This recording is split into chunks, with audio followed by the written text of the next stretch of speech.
to today's little talk about 10 brain hacks to help focus and productivity. I'm so excited for you to join us. And what we're going to be covering today is, those days where you feel like, oh, I just can't get my brain into gear. I can't get through my to-do list, or maybe you just can't get into that natural flow state when you're ticking things off. So this is going to be a short little webinar to help you have some strategies to get through those moments and get through those to-do lists in a quick and timely fashion. So let's get started. I'm so excited. So this session is for you if you have a business and you're looking to grow, if you find some days it's really hard to get started, you've got trouble with that ignition, or if you feel like you're always chasing your tail with your tasks. Getting through those tasks can be quite tricky. Now, this session is a little bit different and unique because it's not theory, it's going to be practical strategies. I love a practical strategy, and it's developed by an ADHD coach, me, who specializes in executive function. That's literally what I'm trained to do, to work with the ADHD brain. Now, it doesn't matter whether you have ADHD or not for this session. This is for everybody. These are tried and tested strategies that are going to work for everyone. A little bit about me first. Now, I'm an ADHD coach. I have a company called The Functional Family, and I love my job. I love working with people and families that have ADHD. On a personal note, I have 3 beautiful little boys and a husband, all who have ADHD. We've got some Tourette's and sensory processing disorder and some specific learning conditions in there, as well as some ODD.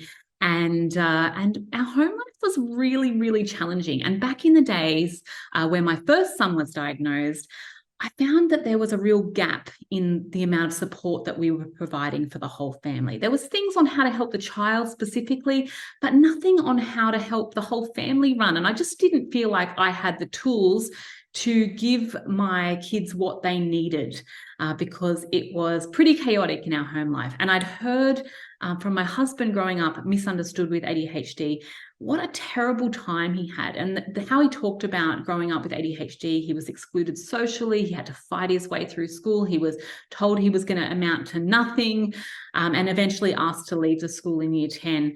I heard the trauma, and I didn't really want that for my little boys who had the same diagnosis. So I got to work and I studied ADHD for 13 years. I've been doing this now, and then studied ADHD formally.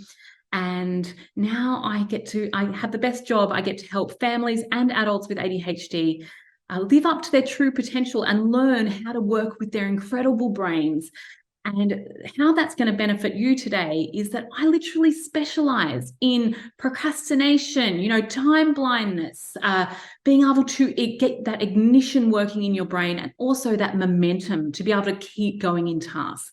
And it's going to be pretty cool. Some of the strategies you might have heard before, some might be completely new, but I encourage you to keep an open mind and give things a try, because everyone's slightly different. So there might be some strategies that you try that just engage your brain and enable to get you through those things that need to be done, maybe those boring tasks that you don't really want to do, quite quickly, and you can start ticking them off and getting that momentum. And we know that when we tick jobs off the list, we get a little dopamine hit in our brain. And so I want you to get that dopamine and that feel good, feeling of ticking things off your to-do list. So let's get started. So our first strategy is to change the environment to work for you. Now, this is very personal. When I talk about the environment in which we're working, some people love having music in the background. It's calming for them, maybe some classical music. Maybe they like having noise or listening to a podcast in the background. Other people, like me, have to shut everything out. I can't have any noise. I can't have ticking clocks. That would drive me bananas. You've got to assess what actually works for your brain. Even things down to like fluorescent lighting. I don't like it. It's distracting for my eyes. And you'll see I have these blue light glasses on that are prescription, because it helps my eyes with fatigue. So having a look at things around your work environment. Is there some things that you can change? Is your desk covered in stuff? Is that stressful for you? Maybe it's reassuring for you. What what works for you in your work environment? How can we tailor it to suit your needs? Look at lighting, music, sound, smells, those sorts of things. Is there something that you can do to change it up to make it a little bit easier for you? And then the other little tip I wanted to give with this one too, and you can do this with your kids at home. This is something that we do with kids a lot, is we associate a song with an activity to make it easier to get your brain into gear for that activity. So, for example, you might like to associate something like a boring task like billing or invoicing or Xero or any of those things that you might struggle with or like kind of inwardly groan when you have to do with a song. So put on a song that you love, bump it like, a high energy song or something that can get you into the right state to get that job done. So how we do it with kids in ADHD coaching world is we have like a teeth brushing song. So something that they might struggle with sensorily, we put on a fun song that they like at that time that is associated with teeth brushing. We put it on every time that they're brushing their teeth, and that automatically gets their brain into gear for that task. It's great nowadays when we have Google Home and Alexa and all that, and you can say, hey, play the teeth brushing song, and that comes on. So just different ways. You can do the same thing with smells, with aromatherapy and all that sort of stuff. Having a certain smell that you associate with study or calming down or being in a relaxed state. Use those things to hack. It's a little hack to get into your brain to associate it with a certain task. I definitely encourage you to give that a bit of an experiment. View everything like an experiment. I wonder what's going to work for me. And then the next step is to break down the task. So sometimes when we're looking at our to-do list and we have like this really complex to-do list, or maybe there's a task that we're doing like an assignment or something that's really got a big, long question and there's all these steps to do. You can use Monday or Asana or any of those things to break it down into little individual short one-step simple instruction steps. So that's how we do it for the ADHD community too. So I'm just going to use like cleaning your room as an example. If you say clean your room to a child that has ADHD or an adult that has ADHD, that's a really overwhelming task. It's got lots of steps in it. There's lots of opportunity for distraction. But if you break it down into simple steps like make the bed, pick up the clothes off the floor, open the blinds, each time you give them one instruction at a time and you tick it off to get that dopamine hit, all of a sudden that task is now manageable instead of overwhelming. And the same thing applies to how I operate my business. Sometimes I look at all the emails and all the tasks that I need to do and I get really overwhelmed. But if I start just ticking it off, and we're going to look at this in a little bit more detail in the next step, but if I start breaking it down into simple, achievable steps, those really simple steps, it opens it up and it stops me being overwhelmed with all the work that I have to do. And that leads us in to my strategy for do not eat the frog. I talk about this all the time because it used to be this productivity tool that people would talk about, right? Where we would say, eat the frog. And what that means is when you're looking at your tasks for the day or your to-do list for the day, we would encourage you to eat the frog, which means do the hardest or the hairiest, the hardest, like the longest task first. The one that you didn't want to do, you do that first, get that out of the way, and then you're left with the easier ones. Now, for the ADHD brain, and for a lot of us, this is doomsday. Because what it actually encourages us to do is to procrastinate because we don't want to do the hardest task, right? And so it's really hard to get that ignition and get your brain started on that activity. Now, when I talk about not eating the frog, basically what that means is that when you are looking at your tasks for the day, I would encourage you to do the easiest, quickest, or funnest one first. The reason being is that I want you to get some early wins on your day. So get some ticks happening, get some, give yourself some early wins, some achievements happening. So that gives you the momentum to work into eating the frog or the hard, hairy, task, the bad one that you don't want to do. So give yourself early wins. That's important for your brain and for your dopamine levels, and for getting that, not only that ignition of getting started and stopping procrastination, but also for the momentum to keep going, to start feeling good. Often, you feel like, oh, it's such a big task. I don't want to do that. I can't get my brain into gear for that task. But if you do a few things and tick a few things off, you start to get into the rhythm and encourage you to get into that flow state, so you can get more done. The next one is to incorporate interest and novelty. Now, a lot of people think that people with ADHD can't focus. It's a problem with focusing. Actually, people with ADHD can focus really well. They actually can focus better than neurotypical people because they have hyperfocus. But the catch is, for the ADHD brain, is that they can't necessarily choose what they focus on.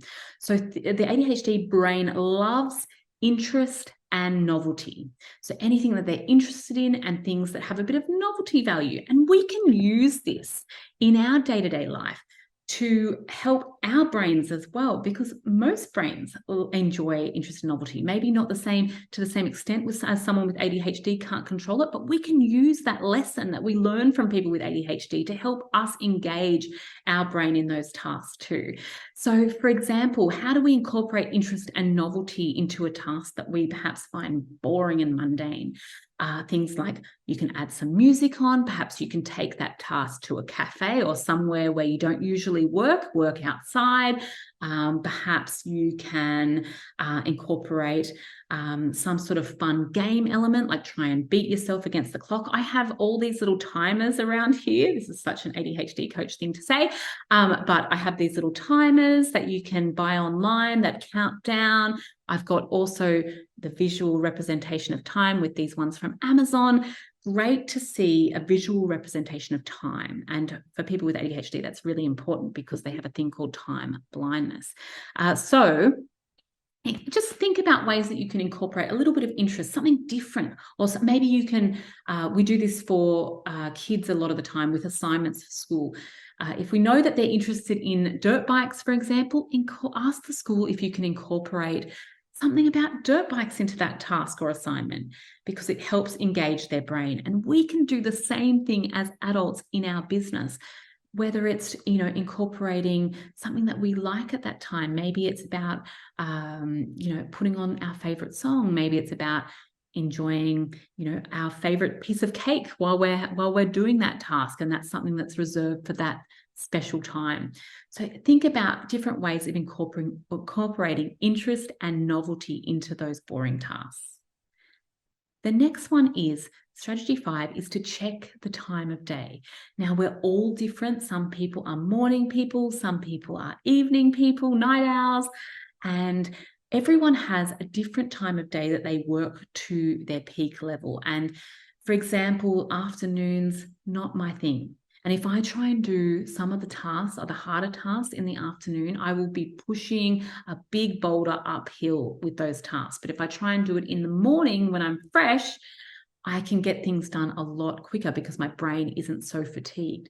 So it's about checking in with yourself when you are having trouble getting into that flow state. What times of the day do I find things the easiest? How can I arrange my day as a business owner or, as a employee? What can I do to tailor my day to make sure that I'm getting that momentum, getting through those to-do list items when I'm at my peak and not letting it get swayed with everyone else's agenda, like things like emails and things? How can I get through those harder tasks at the time of day that works best for me? So it's good to know that you can analyze what is best for your brain and try and tailor some of the tasks to that time. The next one is to work in blocks and use rewards.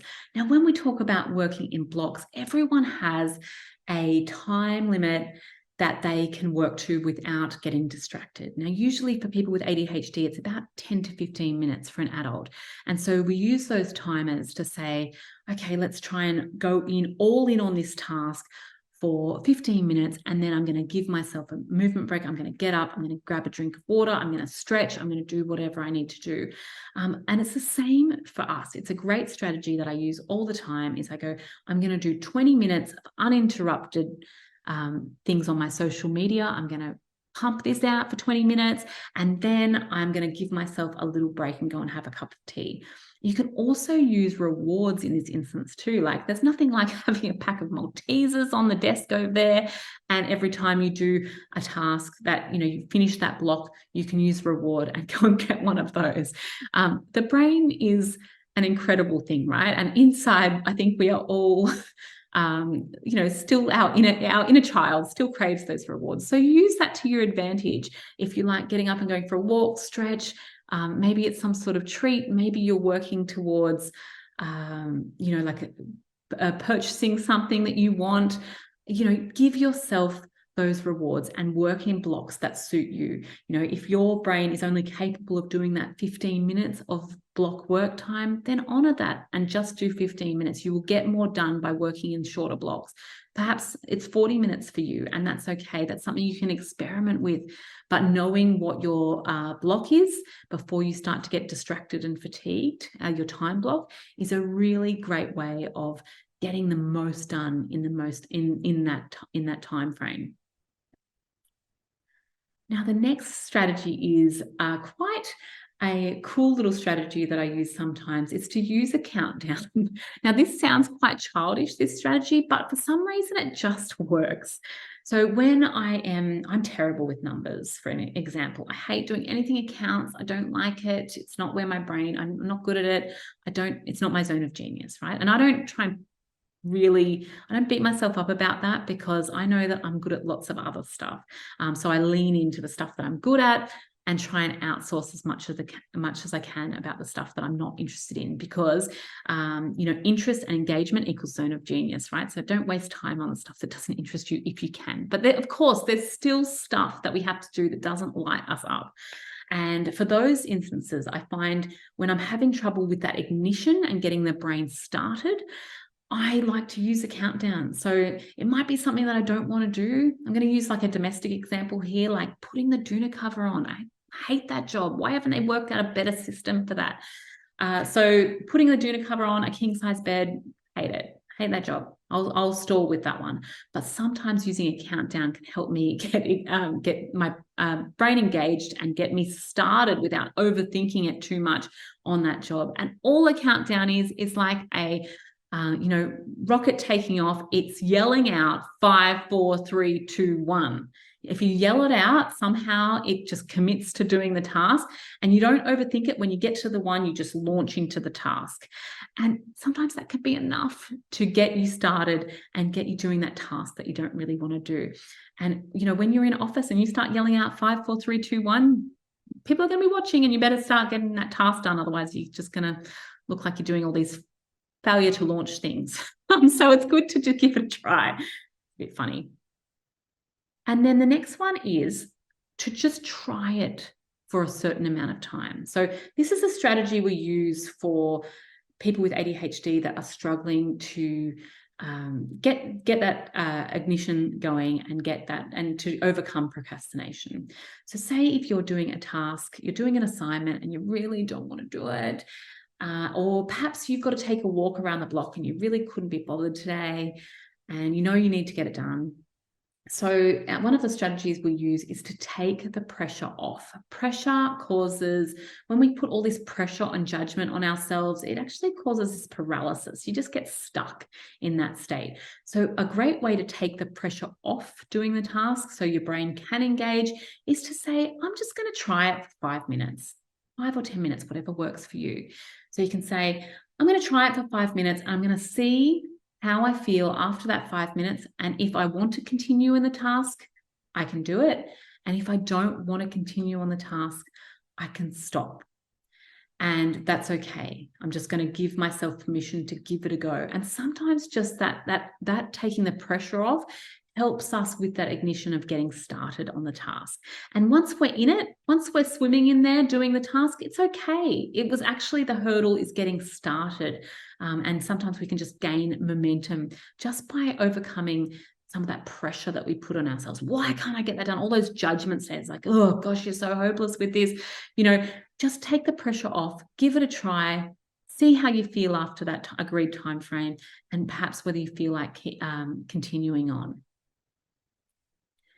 And the next strategy is to use movement. Now, all of us have different processing modalities. Some of us are verbal processors. We need to talk it out. Some of us need to move to process information. So if you're doing a task that's quite hard and you need to just check in with yourself. What do I need to make this sink in for me? Perhaps it is movement. Perhaps you need to walk while you're doing it. Maybe you need to look at your phone and read it on your phone as you're walking around the room. Using movement or even stretches or going for a walk is a great tool to get your brain engaged. A lot of people don't actually cope very well with sitting still in a desk environment. And so using movement can be a great way to absorb the information and to get you started and get that momentum on a task. And the last strategy is to, of course, to breathe.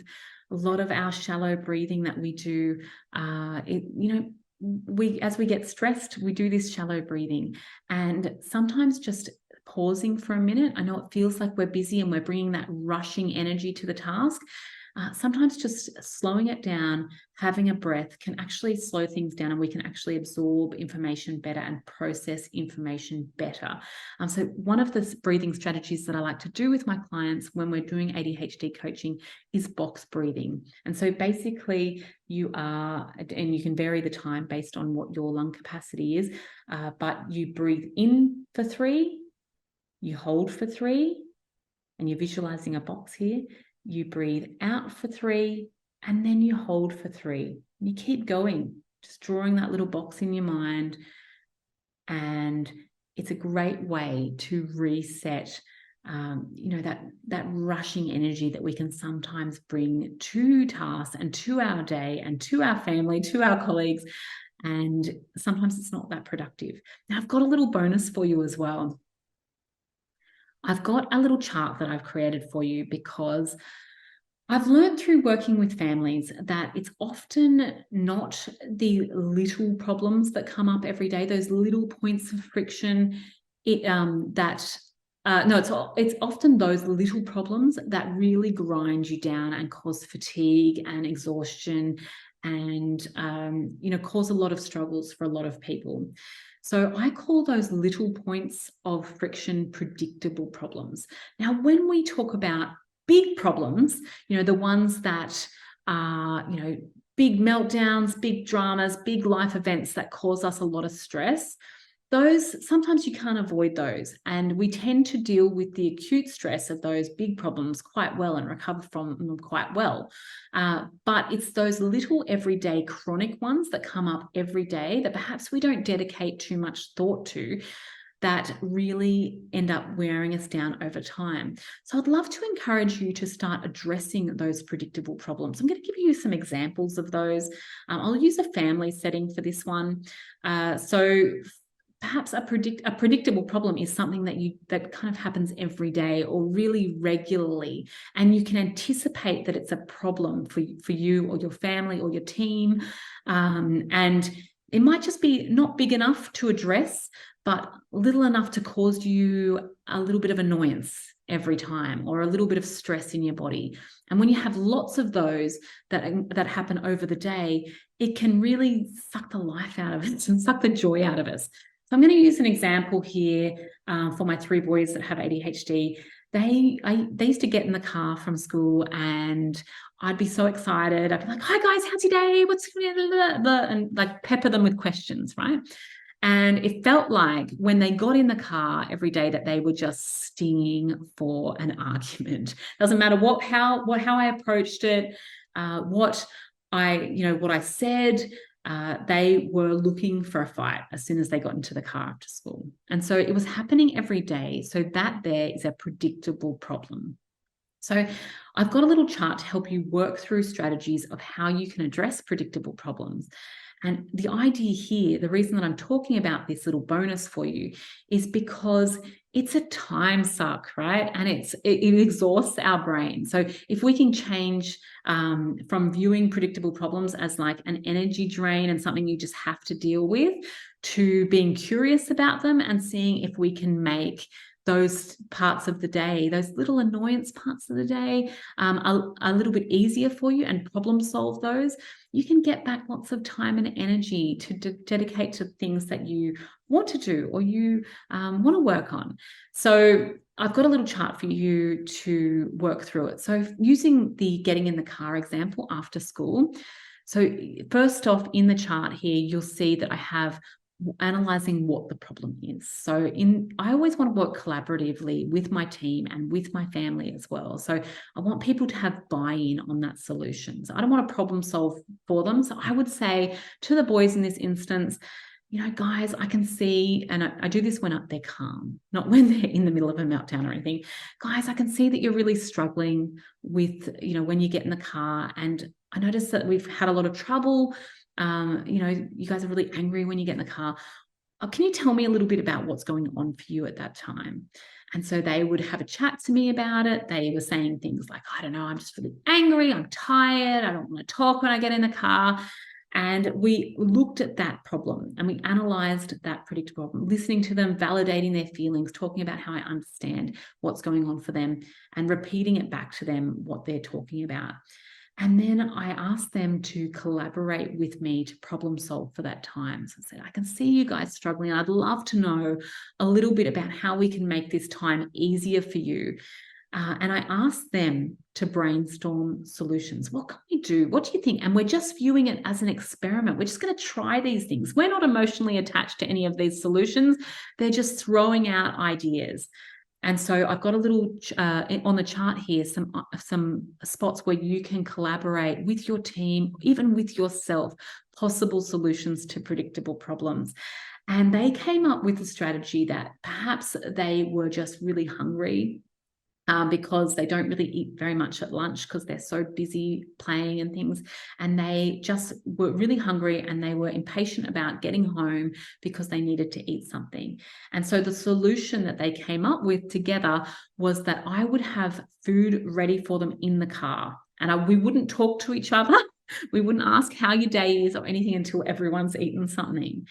And it sounds like such a simple solution, but this predictable problem was driving us all nuts because I'd be excited to see the boys and I'd get home and I'd be like, get out of the car, because they'd been so awful in that drive home because they were struggling in that moment because they were so hungry. So that simple solution of having some muesli bars and stuff in the car or whatever we had going on at that time and not asking them any questions about how their day was, saved it. Now, the car rides in the afternoon are great. They eat their food. I asked how their day was after that. And we use a tactic called sweet and sour, where because asking how your day was is quite can go either way with kids sometimes. So I ask, what's your sweet moment? What's your sour moment, to get them talking? And now our car rides are quite enjoyable home from school. So that is a really nice, simple example of collaboratively problem solving. And then we've got a spot in the chart there for you as well about writing what works. So you can document it. And this is basically what I did with my family, and it's what I do with my family, my business, everything. When I'm coming up against those little moments of friction that just suck your energy, things like going to make yourself a coffee and you only really like one mug, but there's all the other mugs in there. You know, a great solution that we came up with was just having all of the one mug that I like. So we don't have to make all those little decisions all the time. Predictable problems, simple solutions, but getting the people that you work with or you live with to have buy-in and collaborate with you on those solutions. So there's a chart that you can download, that chart that I've created for you here. It's at www.thefunctionalfamily.com/predictable problems chart with the dashes in between. It's on the screen now. So feel free to download that and use that in your business, with your family, to collaborate with your team, or even pause enough for yourself to analyze those little moments of friction that drain your energy. So I wanted to say thank you so much for joining me on this quick little session today. I hope you've got some great ideas for, helping get that ignition in your brain and helping you get started and increase productivity. If you have any questions about what you've seen today, please email me at sharon@thefunctionalfamily.com. I always love hearing from this incredible community. And of course, if you know any adults or families that are have ADHD in the family, please let them know about the functional family. Let them know that we are here to support them and their incredible brains. And I've enjoyed our time today, and I hope you have a great rest of the day.